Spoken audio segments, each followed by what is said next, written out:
friends, Harvey Michaels here. Welcome back to our wild ride with Danshui President Plunge Spear Bloom, a story that had me on the edge of my seat while writing it. I'm excited to share a taste with you today. If you're new here, go ahead and tap that like button and subscribe. You won't want to miss what's coming next. All right, let's jump in. Chapter 9, Operation Miscremate. Wang Sanbao.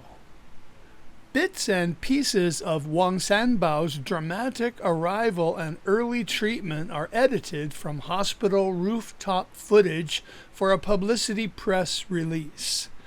Public relations spin doctors want to smooth ruffle feathers because of the blanket placed over live news coverage from the fish chopper.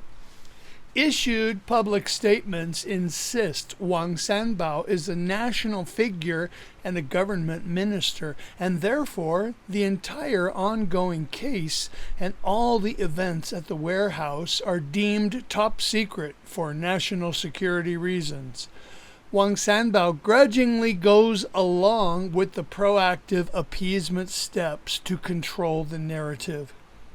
From his hospital room, he is recording a statement to be pasted at the end of the readied docudrama brief rooftop footage.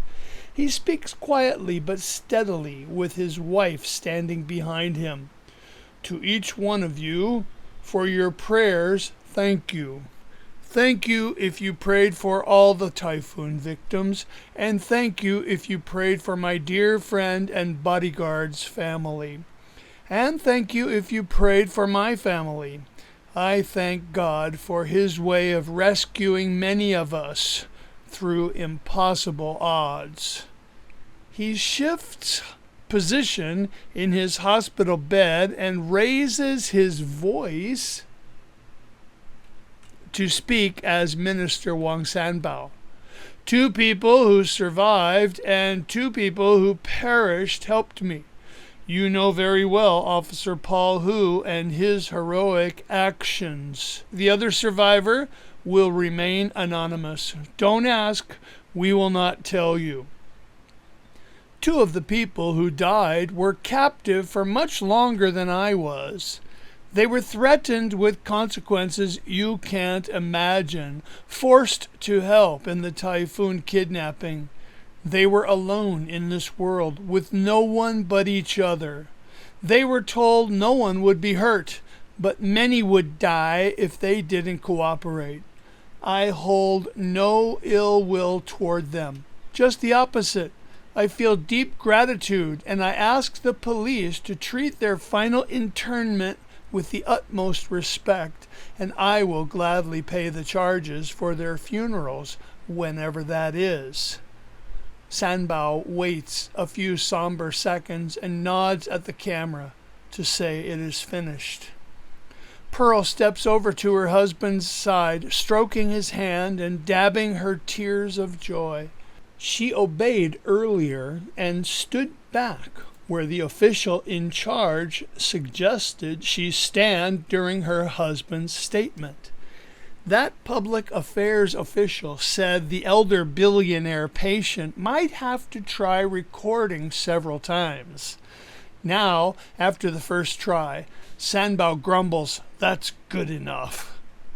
Wang Sanbao has had enough of official niceties. I don't want to speak with anyone besides doctors or nurses until Colonel Shen meets with me. He has the public affairs officer and camera crew vacate his hospital room. When they leave, he hugs his wife for a long time, and they talk quietly together, enjoying time they thought they might never have again. When Sanbao's edited comments are released that night, it signals military intelligence's next step they call Operation Miscremate. They pretend a misunderstanding caused the cremation of the 2 bodies already mismarked as Coco and Ahua's. The same nondescript funeral home van drives out of the basement parking garage. It pulls over to the same loading dock the laundry van stopped at earlier. They collect the body bags from the morgue with all the correct paperwork just 2 hours after the press report went out on the 9 o'clock news. They drive from the hospital to the crematorium where Jane Doe and John Doe are cremated just before midnight.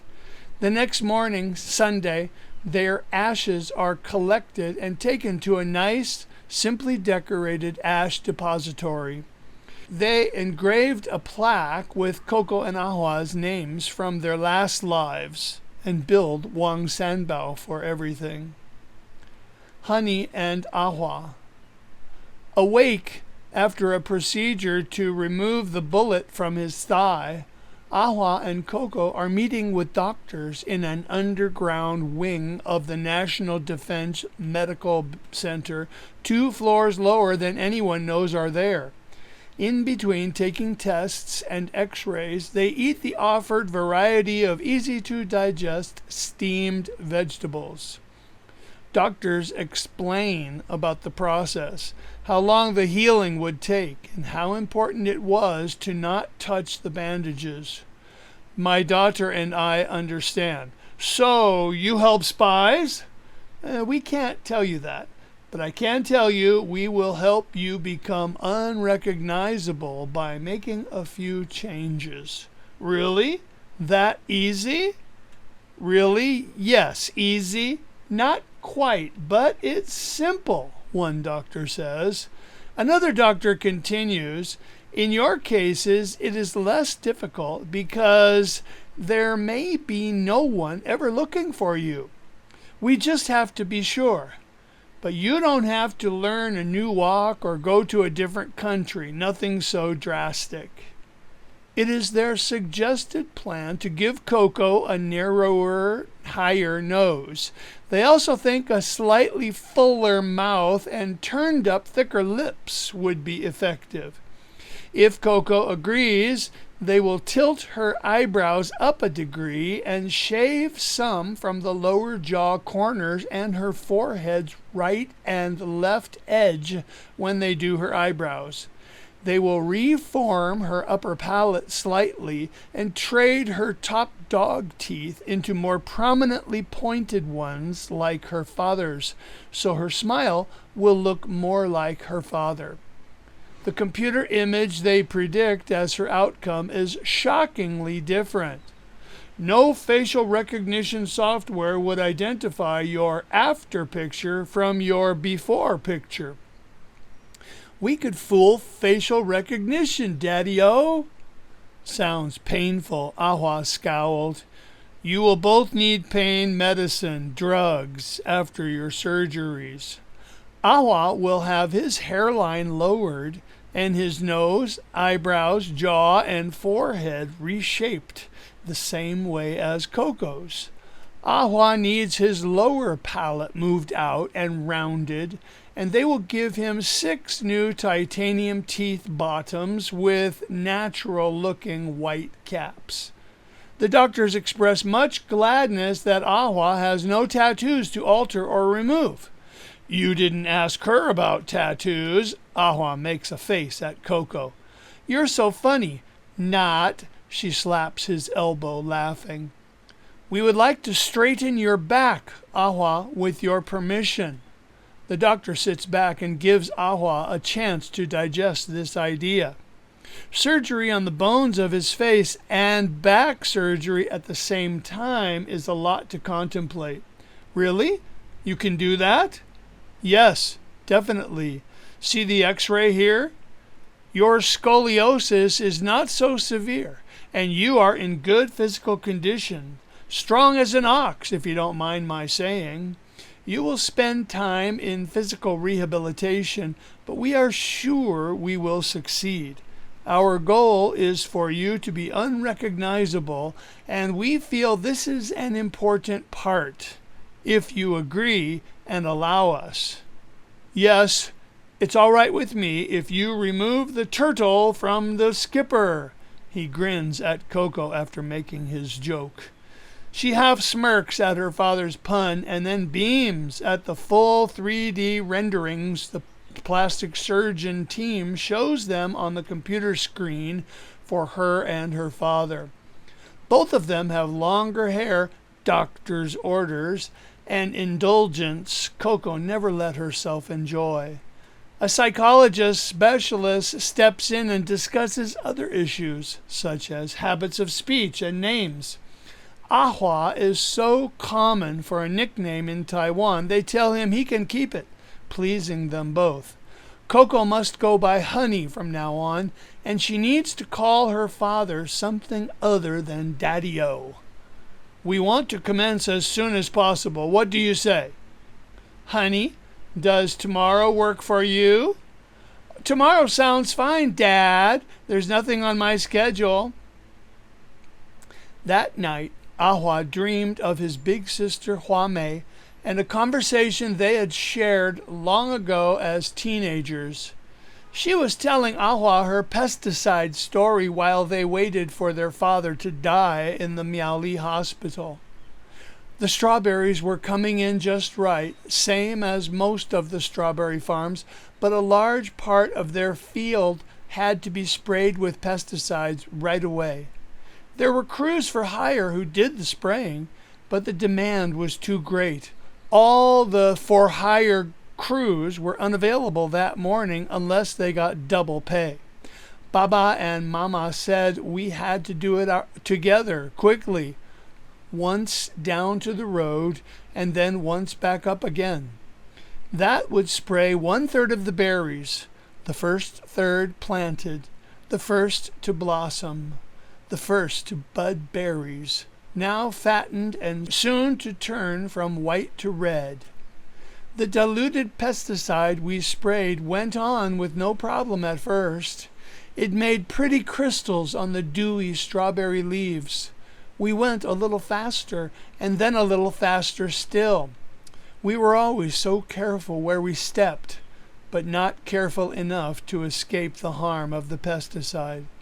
Halfway down the hill, I started smelling and then tasting the poison, at first sweet. The illusion of sweetness burst with the first condensed drop touching my lips and getting in my mouth. I didn't want to gag or spit, but I had to keep trumpeting through my lips. My hands were sweating inside the rubber gloves, the same for my feet. I was curling my lips inward to keep from touching the useless surgical mask and tasting the pesticide.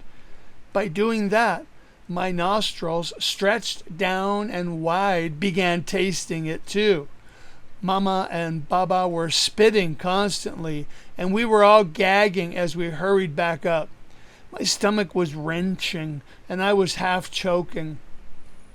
All three of us gagged and puked as soon as we stepped away from the last plants we sprayed. Mama and Baba cried and made a fuss over me, washing my face and taking my clothes off right there. We all drank water and puked it right away, and drank again and puked that too. We were so thirsty, but we couldn't keep it down. The water tasted clean, but when I puked it up, it tasted like poison. Just before waking, Ahua remembers skippering Black Pearl in the wild typhoon seas. He feels again the rescuing relief, overpowering stillness, squashing his darkest moment of panic when God introduced himself. Coco also dreamed of her Auntie Huamei. She saw her aunt's face, as if she, as a young girl, was in the next chair. She heard Huamei's forgotten voice praying so urgently and sweetly for Coco to be kept healthy and safe against all the enemies that would come against her. Huamei prayed in that voice Coco loved most, that Coco would know it was God who saved her in her worst times and eternally, because Jesus died for Coco on the cross. She prayed that Coco would be preserved and made a spotless bride. Relief and joy flood Coco as she sees her aunt so clearly in her dream, a vivid reminder of how deeply she loved her. The ache of missing Auntie Huame hits harder now than ever. Her aunt had been sick for so long, and life's relentless demands had a way of pulling Coco's focus elsewhere. What little she remembered was clouded by images of an ailing, frail figure, a shadow of the vibrant woman her aunt had once been. Coco knows her dream was from God, seeing Huame as if in the next room, her beloved aunt praying out loud, even praying for kingfish. When the morning nurse wakes Coco, she severely warns Coco that she can't cry like that after the plastic surgery or she will damage the results. Coco goes to her just waking father's room. His cheeks are also wet with tears. They share their dreams and hug. Daddy-o, Dad? Yes, honey. Tell me more about what happened after those baby times I babbled and you talked and we were inseparable. That was just after you began walking, babbling so fast and right into my face. Those weeks I carried you in my arms wherever we went. She looks endearingly at him the same as then. You learned to talk in words so fast. When I was at sea, you were always learning with Auntie Huame, who loved you like I do. One day you just started using words. And when we understood what we were saying to go along with the love we already had, it was enough to settle us down a lot. Daddy-o, I'm really glad we can say good things about tomorrow. You and me both, honey. Nurses arrive to prep them for surgery. And that's a wrap for today. Thanks so much for tuning in. I'd love to hear your thoughts in the comments. What stood out to you? If you're enjoying the journey, please share with a friend. It means the world to me.